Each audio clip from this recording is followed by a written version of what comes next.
Hello everyone, sorry about that false start. These buttons on this Ustream, sometimes you have to press them 3 times, sometimes once, and the stream never seems to pick up. So while I thought I was streaming and talking to myself, nobody was seeing anything. It looks like we got a handful of people. I got a last minute message that said my email didn't go out at 4 a.m. But I believe it did because we've got quite a few people. So welcome. I wanted to again talk about today. As you know, the topic is on the 8-foot building and the 8-foot kiosk, and we're going to get into that in a minute. I want to touch on a couple other things before. One thing I like to do before we get started is kind of review how people need to ask questions. Now again, I want to reiterate the importance of asking questions, because that's really what this is geared around. We could just shoot video and do that, but there's a much greater content that comes from you guys asking questions and us answering them. We have what is commonly referred to as the curse of knowledge, which means when we share this stuff so much and we've done it for so long, 37 years now, we have done this, and sometimes we step right over the basics, and people are like, wait a minute, where do you start before that point? So it's always good to have questions. And again, like we always learned in school, when anybody had a question, the person who was brave enough to ask, there were 90% of other people that wanted to ask the same question. So remember, this video also is recorded and played back later, so a lot of these questions are answered for people that are watching it at a later time. So please ask questions. Now I'm going to make my desktop live here, and you should still be able to hear me. I have a test over here on another computer and it's not letting me view, so now I can't tell what you're seeing or not. But I'm going to hop over here to the Snowie Live, which is the page that you should be on, and you should be seeing a live video feed right here. And then it defaults coming up to the Twitter tab. You can comment via Twitter or Facebook, and the way that I encourage you to do it right now, it seems to be the easiest, is open discussion. Now, some of you may have seen this before and some of you may have used it, but many of you may be new. So please, you just come down here and click this join discussion, and it says or pick a name, and you can actually, I don't know if it's because when I click on that, now you give yourself a name. So I'm going to go ahead and say Aaron, and I'd say I'd rather post as a guest, and I hit that arrow, and I am now, it wants me to make a comment, so I'll say hello to everyone. That's all it is. Like that. Oh, you know what, I have to do this too. If I can type. And now that has allowed me to comment. Said hello to everyone. Okay, so that is a way that we are able to see your questions. Unfortunately, on this platform, we don't have a way for there to be live voice. And we're going to be doing some other things. I'm going to touch on that in a minute, where we're going to have some live sessions where it's basically just open Q&A. And it will not be on our regular webinar series. It is going to be on an off day. I'm kind of thinking a Friday, like same time, but on a Friday, 11 o'clock Fridays. I will just sit with an open computer sitting in front of it, and I can walk around the shop and we can talk about different things, and I'll just keep a live computer for 1 hour. And so that's going to be coming, and I think I'll do that because there doesn't have to be any pre-made content, And sometimes there will be, but usually there won't. It's just going to be a live time for people to ask questions and see and ask about things live. So we're going to do that. In fact, I'm going to make a decision right now that we'll be doing that every Friday, not every other, every Friday at 11 o'clock. And I'll probably actually do that for about 30 minutes. An hour might be long for that kind of content. Okay, so let me get back to me. And talking about that, let's see here. So the other thing that I wanted to touch on was I sent out an email, and also if you look on our blog post, we see these buttons, they don't move. There we go. I sent out a blog entry and also an email blast on gaining your testimonials. Now there's a few things. We talk about franchises quite a bit and why we feel like we have a benefit for people that choose us over franchises, and a lot of those come from we don't charge royalties, we don't charge franchise fees, we don't charge marketing fees. There's a lot of fees that add up and continually reoccur for franchises, and we do not have any of that. And there's a lot of benefits that come from what we do. We do not police your location. Wherever you decide to do your business, it's yours to do it. And there's a lot of benefits that come with that, but almost all of those benefits benefit you, the customer. And there's one thing that we have that is not a benefit by not doing it, and that is things like testimonials. Now I get calls. I can't even tell you how many calls I get that are the coolest stories, and people being excited about the business that they're doing and the great weekend that they had, and they're like, thank you. This was a life-changing experience for us. And it supplemented our income to the point we needed, or it replaced our income, or I lost my job and I was able to buy me a new career, and things like that over and over. And I will say to them, man, take a moment, take a moment and share that with us. Write it down, record yourself. And then I realized that's pretty intimidating to do. And so what I've changed is, and what I have a benefit that's coming with this as well, and that is I'm going to start setting up an interview platform that is going to go through Skype. So I'll have a Skype call with you, a video call. We'll record that, and then we'll use that footage as your testimonial. I would love to have that footage. I would love to put the conversations that I have with each of you every day online for people to see and for people to be able to experience. We would love that. And part of motivating you to be able to do that, if you use Snowie's name, and this one is a criteria for that, if you use Snowie's name on your building and you function under Snowie, then by sending us your testimonial, we're basically putting you in a big pot, and we're pulling many of those entries out and supplying them with media placement.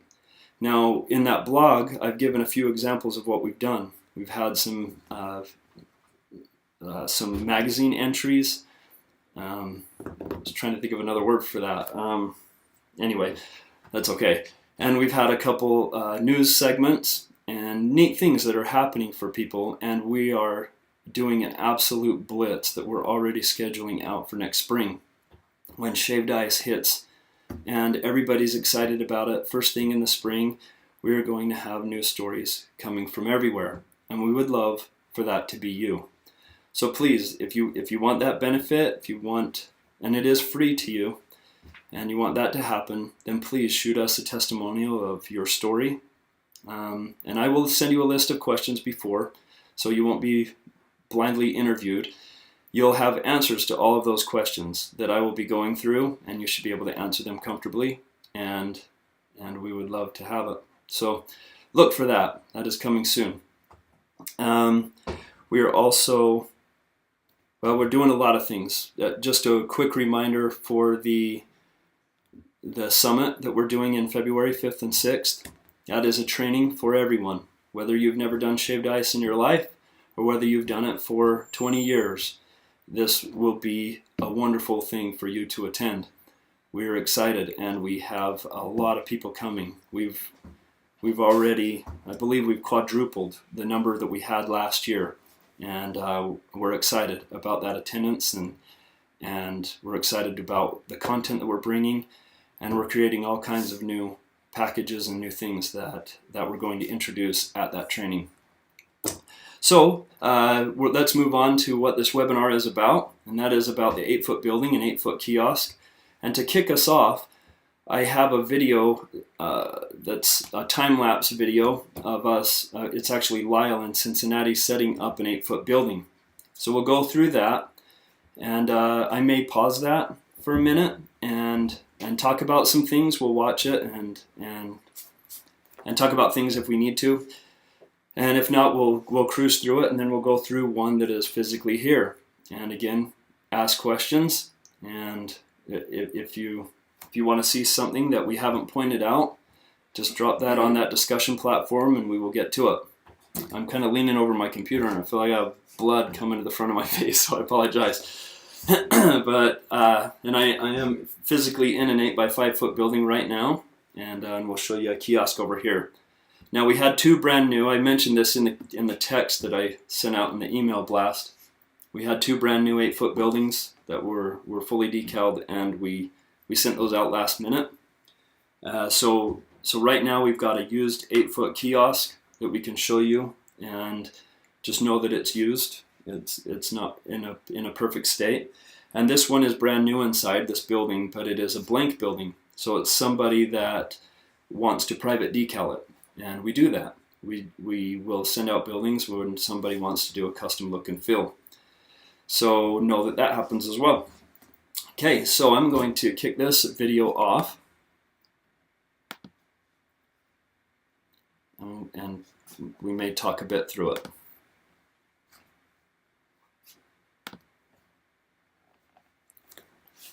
So as you can see, they're taking off the wheels. They drop the tongue first, they remove the wheels off both sides, and then they pull the tongue out last. And they already had all of their stuff stocked. You see them pulling everything out of the inside of that building. It was like their trailer too. They kept everything in it, they're pulling it all out, and then they're going to go back through and tuck it all in. And Gordon, feel free to chime in if there's something you see. Now one thing, I kind of did this on purpose. One thing that we always say is it's very, very easy. This is an easy business to run. It's an easy business to manage. And I kind of cracked up on this because it looks like Lyle's sweating like crazy. So he's working real hard, but he's only working real hard for about an hour, and then it's all set up and he gets to kick back again. And he's going to kill me for doing that. But we'll continue here. So now we go to the... Sorry about that. So now we go to the inside of the building. We're looking down from the attic, and they're putting 2 bottles deep all the way around the windows. So when one bottle is empty, they can move on to the next one while somebody else is filling it, or when they have a break, they're able to fill that flavor. So that ensures they're not going to run out. Now she's on the lower shelf. This is a little bit harder to see, but she's lining that bottom shelf with all of the concentrates. And below that, on the floor level, they actually have a tote there that you put your sugar water there as well. Actually, on the right of her, next to her right foot, near the back door, there's a jug there that has sugar water. And they're able to fill sugar water. They're able to put concentrate in the bottle, top it off with sugar water, and fill those bottles full. Very easy to do on site, and there's very, very little to control a lot of inventory. Actually, if you see her legs right now, let me pause that. Down below her legs, she's got 1, 2, 3, 4, and there might even be a 5th, 5-gallon jug of sugar water. So what they'll do is they'll pull that 5-gallon jug from off the floor, put it on the second shelf, and it has a spigot that's now that jug is put on its side, and that spigot is facing downward. So they put 1 ounce of concentrate into one of those bottles you see up top, top it off with sugar water. It takes about 10 seconds, and they're back in business. Very, very easy to control that inventory. Now, if I was able to zoom in on that concentrate, he's also 2 bottles deep on that concentrate. So whenever they need to reorder flavor in the concentrate form, they're able to say, okay, the front bottle's out. Now I have a whole second bottle that I have to be able to fill that 32-ounce bottle 16 times. And so I can go ahead and reorder one. And so a good way of controlling that inventory is to go and find the empty bottles up front, reorder them, and then put the new replenished ones behind the next bottle. It's a great way. And some people even go deeper in those bottles. So now we'll continue here. Now they're lining, stop here again, they're lining that attic. If you saw the cups, I don't know if you paid attention before, but they're the full boxes. So they're doing an 8, actually Lyle does some different sizes, but normally we do an 8, 16, and 24 ounce cup. And all of those full boxes will fit up in that attic. What these gals are doing now is they are taking all of the cups out, and they're doing like a loose inventory of every cup up there. And sometimes that's nice. It's very convenient. Me personally, I usually keep it in boxes because I feel like it's easier way to manage cup counts. How do you think? I'd agree. Just holds all the one size cup in that box, which makes it, I believe, easier to count between shifts when you have your cup count taking place. You don't get them mixed up. Yeah, perfect. Okay, continue playing here. So they go ahead and stock that. Lyle gets involved. He's actually putting some straws and napkins up there as well. And now I speed it up even quicker. They're just kind of going through their business docs and different documentation they're hanging in their windows and deals and things like that. Also, let me pause this. If you look on theirs, we're going to show you a building here. They have a clear window up front. The building that we're going to show you has solid. What do they call these? Blinds? Aluminum. If you look at the serving window, it's clear and see-through. That's a plastic roll-up window. It's changed to a aluminum slat roll-up window. Obviously, you can't see through it, but it's stronger. And Lyle also has a customized building here. If you look to the right of the screen, you see another window. Now this is a really fish-eyed lens, so it's hard to tell, but that window over to the right is in the back door. So he actually set this up. I don't believe he uses the back window at this location, but when he's in a parking lot, he'll use that back door as a drive-through and the front window as a walk-up for everyone that is coming up to the building. So that's always an option as well. Continue here. Okay, so they go through that. Oh, and it's going to replay here. There they can see that back window. Oh, you can see the back window on the door. Yeah. Okay, now I will. Going to switch it to us, and I'm going to turn the time over to Gordon. We'll go through a little tour here of our building and let us know if you have any questions. We could start out with this window since we just spoke about it. Lyle's windows were clear plastic. Now, like I had said, these are an aluminum slat. This is the way it's open is by these thumb screws. There's also some spots if you did want to lower it to this height, you could. Most people are just raising it all the way up. Obviously, it's very easy to open and close. It's a great way to not have. We used to have windows that slid open and could only go this high because there was a second window and you'd have to like lean over to talk to the customers. This is a very nice feature that we can roll it right up and out of the way. Some counties require like a small serving window. We actually build a second window. We still use this roll-up window, but another window mounts from the outside that would have a small opening, but it's still clear, see-through, and then you're going to hand a snow cone through this little window, like LA County would be an example of that. The serving space can only be so big. This window, like Aaron had said, this is a generic building. There's no decals on the outside. You also have the option, if you notice, these windows are tinted blue. Might be a little difficult to tell. You can get this in clear or the blue tint. We do both. Hi. One thing they didn't say, we used to have windows also that moved this way, back and forth, and then there was a track down here in the bottom, and of course the shaved ice would spill in it, so the track was always full of goo. It looks like the volume is low, so talk a bit louder. Oh, well, so it just, we have no track here. It's real washable and clean because of the way the window comes down. We're not running the window back and forth. Okay. Go on. Which if you spill, it would the syrup would go into this track. It was just difficult to keep clean and sticky. The health department doesn't like that. Yeah, the health department hated it. When Carl's talking about a track, he's talking right here where a window would roll back and forth. You'd slide it open. But this has a serving shelf, very easily cleanable. Yeah. Slick. This building looks good on the outside. You're going to show it, right? Yeah. Do we want to stay in here for a bit? Maybe? Yeah. So one nice thing about you notice Lyle, he'd stacked his bottles up here. This is a great display for kids. It's almost like a kid will run around the outside and he's not even picking a particular flavor. He sees the color and that's what he wants. A lot of fun for people to look. It's a great display. This was his lower counter, obviously where he had his concentrates, and then of course your floor split space for 5-gallon jugs.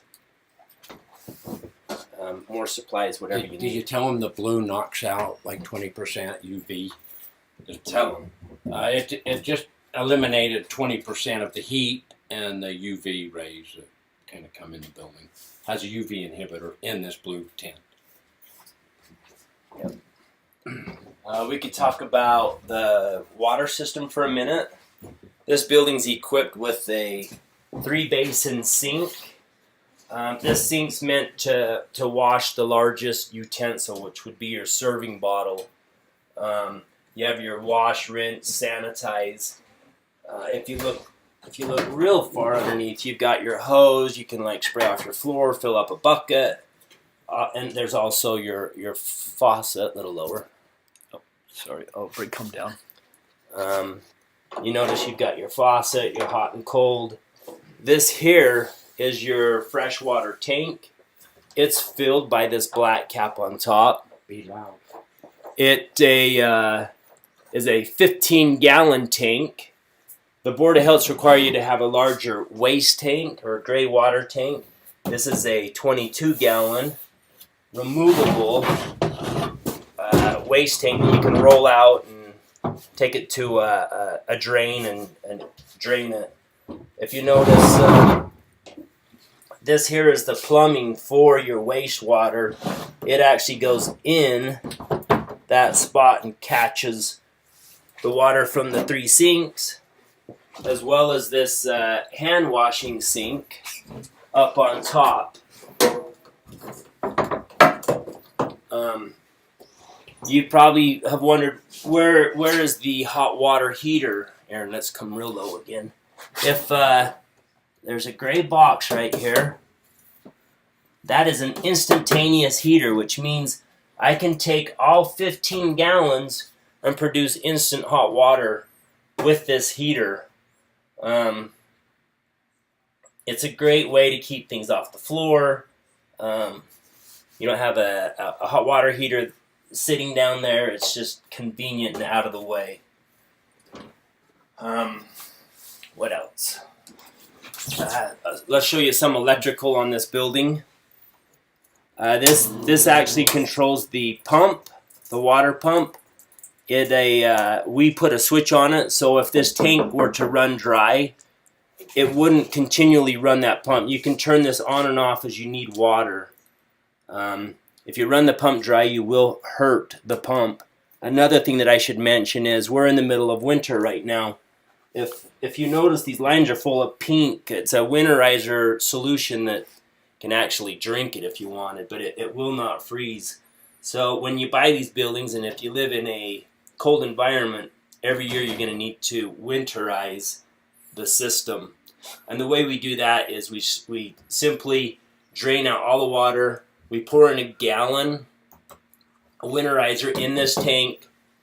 We turn the faucets on. Once we see pink come out of the hot side, the pink lets us know that there's no more water in it. And then we do the blue, we do the sprayer. We run through every faucet. Then once you get up into here, you do have a couple spare outlets for cash register, radio, or other applications that you may need. This is a designated outlet for your shaver. And then we've got the 3 switches. One runs the puck lights, which are these lights on the ceiling. A second switch runs the bulbs up on top. The third switch actually runs a blower on the building. This building's generic, so I can't show you the blower or the mounting hardware. But and then the AC is turned on manually by the switch on the AC. It's not located down here with the light switches.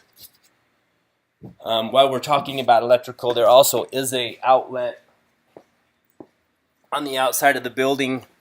It's a GFI. It's meant to plug in like a big ice merchandiser. Like if you're in front of a Walmart, it'd be a place where you could store your ice and keep that plugged in.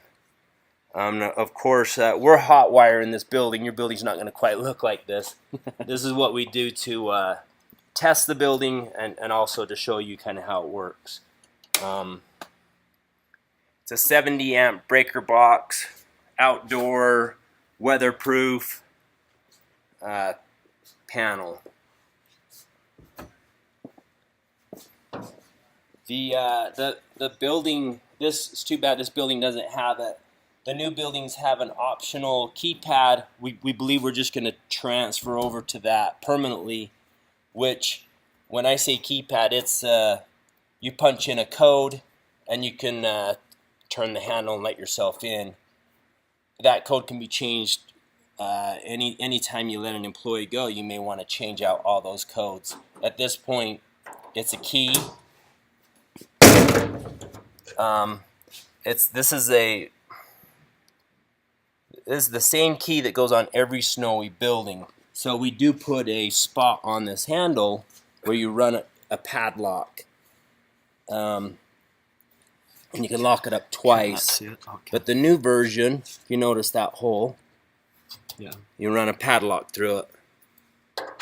But we're getting into the touch keypad locking door handle version here, and this building just happens to not have it. If you do notice on the outside, you back up a little Hey, bit. can we talk about this where you can move? Yeah. So I'm kind of watching from the other room, so I hear things. But they on this electrical, I just want to point out that this can be 220 volts or 110 volts, and this is usually the way we provide them, because we don't know if people are going to put a cord here and go down and maybe into the ground, or to a curb here that's got power, or they can put a mast here on top and go up and anchor it with a pipe, like a 10-foot mast and a weather cap, and they can even mount a meter here, which has been done a lot, where the power company will provide the power, so then you go up and overhead. So we just provide them like this, and then what you need, you can hire an electrician and have them fine tune it for you. But you know, I say it's we run this 110 volt. Ideally, they should be 220 volts, so you can run the heater and if you got an ice merchandiser here and the hot water heater and the shaver, it's just a lot better with 220 volts.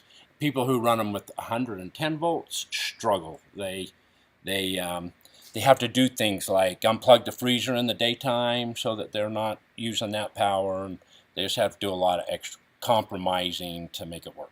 Where Or they run it to separate. Like with all my buildings, I run it to separate. They find Breakers. two Find separate 110 breakers, and they bring 2 extension cords to the building. Correct. And it's like one's dedicated for the shaver, and the other one is for Everything the building. else. Yeah. Yeah, I've done that. Yeah. Hey, talk Okay. quickly about washability. Oh yeah, this is a great point. Everything on this building is similar to like a boat. It's either plastic, fiberglass, or aluminum. So there's nothing to corrode or rust or like wood getting wet and it's swelling. You can when we get done at events, we'll take them to a car wash. We wash the inside as well as the outside. Literally, we squirt it down. Very easily cleanable. Board Health loves it. Yeah. Why is it like that? Because the first building we built, I don't know if you guys remember, but there was a metal structure underneath it, and it had a vinyl floor, and the particle board went kaput, and we were literally stepping over metal beams on black top, running the shaved ice dam. But so we just quickly learned to. I mean, you got to make them like. I mean, these are nice. They're strong. They're built like a boat, fiberglass and aluminum, and you can pretty much take a power washer to them. Lasts forever. Done. If I'm going to turn off the light, Aaron, we'll just show them how this back Yeah. top You got to glows. get it like that. Okay, thank you. Yeah. So if you bought this building, you could put your own sign up there. Of course, we would like you to do Snowie, but that's not always the case. We are manufacturers. I'm gonna. So he's turning it on and off to show you how effective it is. So I'm gonna go over here and just show them. So Yeah, we could.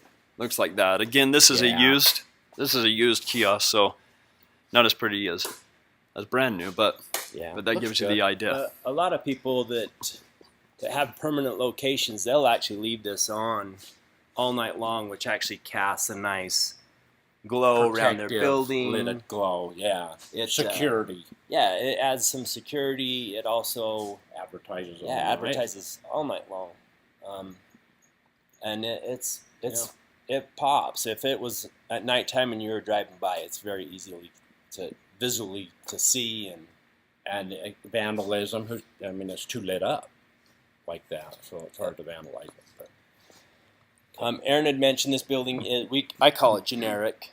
This is meant for someone that loves our building, the usability and the functionality of it, but they want to call it something different.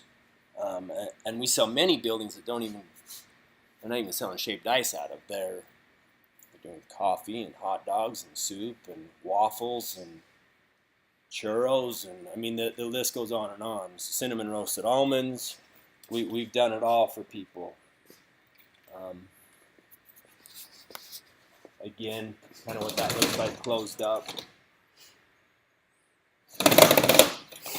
So talk about the differences between the building and the kiosk. Okay, so there's a couple main differences. The biggest is the windows are not in the kiosk. In fact, the kiosk has telescoping poles. If you want to pull it. If yeah, we could pull these. Maybe before we pull it, one nice thing about the kiosk is when I'm at an event and I got a line 50 people deep, it's really easy for me to put 2 or 3 kids in here, and they're literally helping this mass line. Just opens it up. This person shaving is literally shaving and keeping the counter with 1 or 2 or 3 of every size available for the employee that's selling the shaved ice to the public. At events, we're using a deal called a flavor station. So we're actually selling them an unflavored shaved ice, and then they take that and flavor it themselves. Hey, hop in there with him so they can see how Okay. much space. So if he was standing at the shaver, and we've done this many times. We'd have a worker here, and like me here, and we'd have 2 lines. And I'd be We do shaving events. and setting them out there for them, and the Yeah. bottleneck becomes exchanging money at that point. a person shaving can actually shave faster than 3 people taking money and fulfilling orders. So it's roomy. It's nice. We want to pull the top. Yeah. If you notice, the pins are on the inside of this building. When we get it in the down position, you have to pin it from the inside, and that's for security. If they were to pin out here, you could pull the pins and raise the top up. This allows us to. They can still lock it up, which is to a great extent. Right. So yeah. So when Carl mentioned lock it up to an extent, it literally comes down, seals on the building. There is this spot that they could reach into, but it's not like you could grab the shaver and take it. There's no air conditioner on a kiosk. If you pan on the building, you can see. If I can see that. It's hard to tell what it sees. Yeah, you've got it. And then there's It's like an RV. This we could show you the blower. So this is the hardware that actually holds that blower. This will come up, and then this bracket is holding that blower down. There's a wing nut on the inside of the roof that pulls that clamp tight to hold this in place. What else could we show? The ACs on these buildings. Some of these buildings get used in the wintertime. There's actually a, what do they call that? heat pump. Like No, a heat, it's not a heat like pump. a It's got a heat coil. heating element, a heat coil. It's not real effective, but it does produce heat, and that's one cool feature about that air conditioner. And you've, it's been for like a customer or two, but you've actually done heated floors. You've done all kinds of stuff to be able to like keep people warm, right? Where there's like, what are those heaters at the top? So there's a gentleman. Aaron talked about heated floors. He's called Euro Snack. He's located in all the ski resorts in Tahoe, where he owns 15 of these buildings. All of his floors heat up. Not only do the floors heat up, but he also has his air conditioner that he can turn into a heater, and then and we also do heat strips, radiant heat that can also heat. Yeah, it's. And he's got his ovens. And he's got his ovens. And That guy stays toasty. He's cooking crepes. Yeah. He does. Already, yeah. Of course, I've been out there to visit him. His workers stay warm, and Their feet are warm. And their feet are freezing toasty. cold, In fact, yeah. it's almost like all he uses is his floor heater, but there's a lot of options for you. So you guys talk about fiberglass. I think a important point is that it's FDA approved. I want to touch on that a little bit. So it's not just fiberglass like a car. What Aaron's talking about is it'd be like going to a McDonald's outside playground where you could sit down and eat your hamburger. That fiberglass bench and table is a food grade material. We're using the same stuff in these buildings, from the roof to the ceiling to both counters, the serving shelf. It's just a requirement that the Board of Health has, and we meet that standard. Yeah. Do you talk about the wheels? Lyle, in the video we showed before, it shows them taking off, but we can go through it a bit. You can talk about how it has. That's piles. So independent this suspension. is the wheel that we were going to pull. You're going to pull one. Yeah, we can pull this one.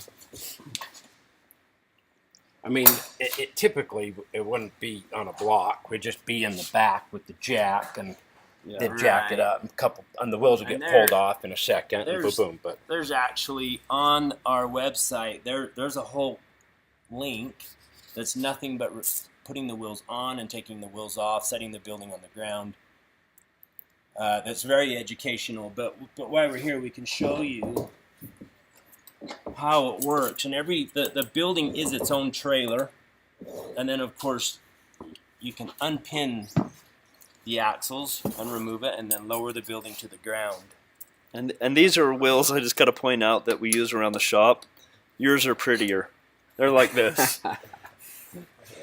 Yours look nice. These are ones that we just move the buildings around the shop with. So, we maybe should also about the mention suspension. These wheels are they're removable, and we say they're really for getting to and from your location. Now, if you're going to be leaving this building on wheels for a long time, and it's going to stay on wheels, we have another axle. It's a permanent heavy-duty axle that has a little better suspension system than what this provides. I mean, this provides some suspension. The other one provides more, and it's just superior. So it's a better. If you want your building to be on wheels 100% of the time, these are the wrong wheels for you. You want the heavy-duty axle. Yeah. The front of the building, we can show them this. It also pins on and off as well. In fact, on the back of the building, there's another socket just like this that allows you to. We sell a trailer light, tow light system that plugs into that. It has your brake lights, turn signals, all of that. It even has a place for your license plate. But we do make it removable because kids will stand on those lights and break them. So we've come up with one that you pin in and move your building, and then when you get there, it's very easily removable. Hey, real quick, move that kiosk, just one of you. Show people how easy it is to move around. This kiosk weighs, if I remember right, 875 pounds. Pretty close. Something, Or close to that. I was going to say, I thought it was in the 7s. I think it's in the 7s. The building's around 880, something like that. Back when I used to build the buildings out of wood, they were like 2,000 pounds. There was a lot there. And they're wood, and it's like I had to glue every part, or they would crumble apart while they moved. So this, it's pretty easy. It's like pushing a shopping cart over. It's very easily movable. We've had people pull these with cars. What's that? Roll it one more time. Okay. Yeah. Well. Okay. I wondered if the tag was moving. Oh, gotcha. One more thing about the kiosk versus a building. A lot of people that are buying kiosks, they're strictly doing events, big mass gatherings. They can lower the top. They can zip down the freeway. We do go down the freeway with this building as well. We're talking 70 miles an hour. And people swear by this building because it gives them an air conditioner and all that stuff. But that front serving window will slow you down if you are just going to do events. This is the way we go. Meaning the one window serving one line will slow you down at events. At events. Yeah. But you do have employees that are comfortable and they're not in the heat. Yeah. But in a grocery store parking lot for the whole summer, day after day, you want to lock it up and go home, then the building is superior because pull that one window and you lock it up. And it's unlikely that you're going to have huge, massive lines in a parking lot compared to a 4th of July fireworks event. The sign is a removable sign. This particular one, we don't have there's a mist system on it that as you're standing in line, all the buildings come with it, that you actually stand underneath this vaporized mist that cools you. And that water is coming from your freshwater tank as well. Big hit, people love it. another neat thing about our buildings, because we do have the blower, it becomes like this beacon or meeting point for people at events. It would be like, let's meet at 3 o'clock by Snowie, which has the big yellow windsock or tube. And it's an attention getter. It says we're here, we're open. Kids notice us. I was gonna It's a say, real kids attention kids getter. come up like Frankenstein. They're just like, ah. I've watched that over and over. You're in a stand and kids, they throw their arms up and start walking towards you. Okay. Anything else? They're solid. Like look at the hinge on this door. I mean, everything's just well done. It's well thought out. It's meant to last you a lifetime. I mean, we do have, buildings get beat up over time. Kids run their bicycles into them, or a shopping cart bounces off it. Literally, you can make a building look brand new in a day by simply pulling off the old artwork or decal and putting on new. It's really slick. And then we have people that, because it's this round shape, it makes it really nice. You can put a banner, and the banner will squeeze on it and stay square. They may be shaved ice in the summer, and they may do other things with this building in the winter. It's very easy for them to take a vinyl banner wrap and pull it around their building and instantly turn it into something else. So they're making money with this year round rather than just a summer event, and many people are doing that. Other options with it. Show this corner. At one point, you got there.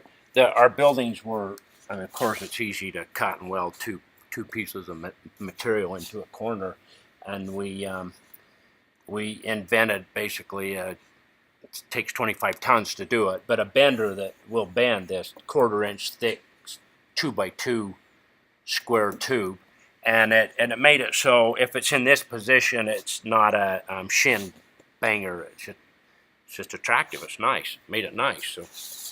So maybe one day we'll show you the bender look. Pretty cool. It is cool.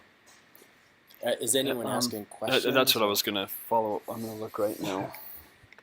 Where I can look at it.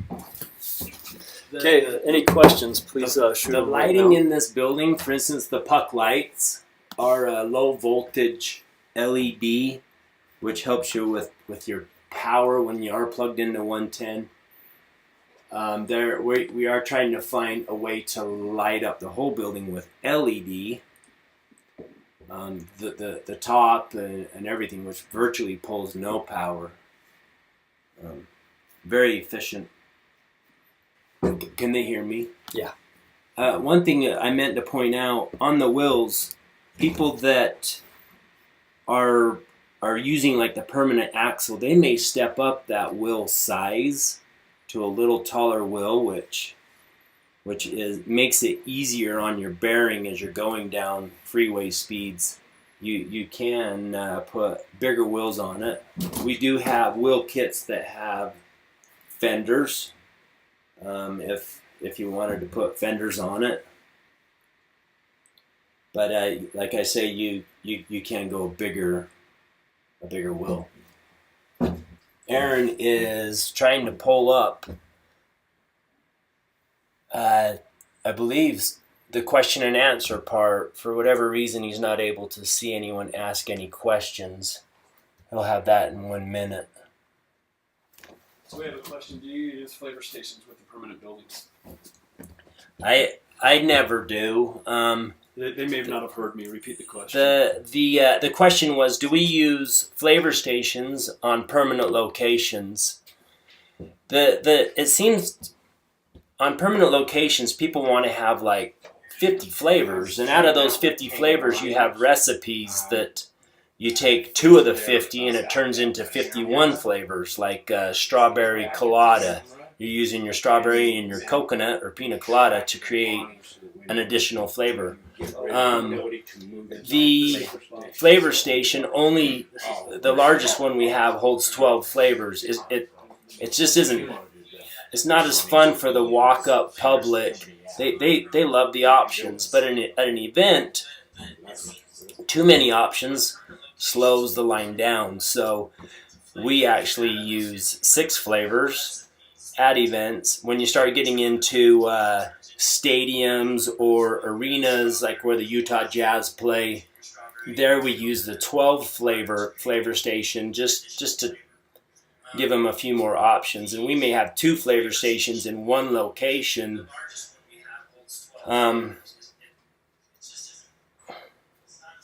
To help move the line.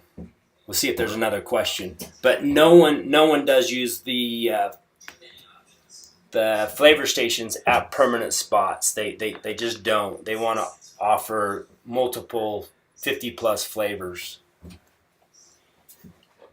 we have a question. What is the height from floor to ceiling? Okay. To this ceiling? Yeah. Okay. So the height, the question is, what is the height from floor to ceiling? I am 6'2". This buys me, I don't know, another 3 inches. So I should pull a tape measure for you, but I would say around 4 or 5 inches tall.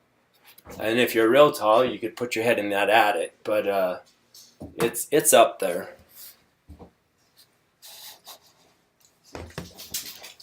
Aaron's going to pull a tape. So we're 78.5 inches. Which is what? 6 feet 6 inches. 6 feet 6 inches tall. But we can tell them, yeah. They're blueprints. We can get them blueprints. And yeah, we do have blueprints that show you the height of the building with the wheels on and the air conditioner if you're to take the wheels off. I know we use a low-profile air conditioner. In fact, this is, if you look, I know Aaron kind of showed it. That is the AC up there. You can store this building in you can drive it under a 10-foot garage door, which is kind of what the storage units are for those people that store their buildings. You can get it in there. The older buildings, the ACs used to make them too tall. We since then, in the last year or two, have found an air conditioner that's a more low profile, as efficient, that's shorter, that allows you to pull them in those storage units. The floor is a tread bright aluminum floor, which is kind of a slip proof, non-slip floor, very cleanable. Nothing again to corrode or rust or rot. That's it. No other questions. Anything else you want to say, Carl? No. This is the tank again. It is a natural color. You can actually see your water level, how full it is. Kind of a nice feature. Well, thank you everyone for attending. Appreciate you being here. Sorry about the camera work. We actually did all the camera work with a laptop today, so Hey, it was hard to see where we were maybe filming. one more thing ought to be pointed out. Yeah. On the kiosk, it is a direct shot of power. When you're at events, you're actually sharing or going off their breaker panel. It is simply a pigtail. You don't have the electrical part is very, very easy for you to get to your event, and there's a cord that comes with the building that you just plug in. So, of course, this one's zip tied, but this cord is what's powering this building. So it's very easy to get to your events. You're not having to run a mast or some of the things Carl talked about. This building comes this way from Snowie with this pigtail that powers up your building. Now, if Here, talk to that a minute. I got to get a charger. It's going to die. Aaron says his computer's going to die, but at events, all you're truly running is your shaver and your lights and the blower. You don't have your air conditioner drawing power. You don't have. Hello everyone. I wanted to kind of come back and put a proper ending on this video. As you could tell, it was cut short. My laptop died while we were filming, and Gordon was talking about some power issues, and he felt like he had already shared what he wanted to share, and it was just giving another example of that. So I wanted to let you know that all of the content was there. Secondly, there was something that I touched on early in the video when I was talking about the media blitz that we're doing in trade for your testimonials. And I started talking about the benefits of us not being a franchise. And I mentioned the things that we don't charge franchise fees, we don't charge royalties, and all of those many things that are a benefit to you. And then I mentioned something that may not be a benefit, and what I was referring to was not a benefit for us. And what I meant by that was, there's information by us not being a franchise that we have no access to, like how much you make, like how much you give back to your community and to the venues that you serve and the causes and so on and so forth. And that would be cool information to have. If we could lump sum that total, that would be an astronomical number. It would be a cool figure to have, but unfortunately, we can't. And we feel like it's more of a benefit to you to not have us in your books and to have that business be yours and to have what you make be yours. And that's always been a big deal to us. And where I was really going with that too was, like a franchisor would be able to go to a franchisee and say, we need a testimonial, and they would more or less be obligated to do that. We don't have that either. And so therefore we're coming to you in the form of a request. We would love to have your testimonial.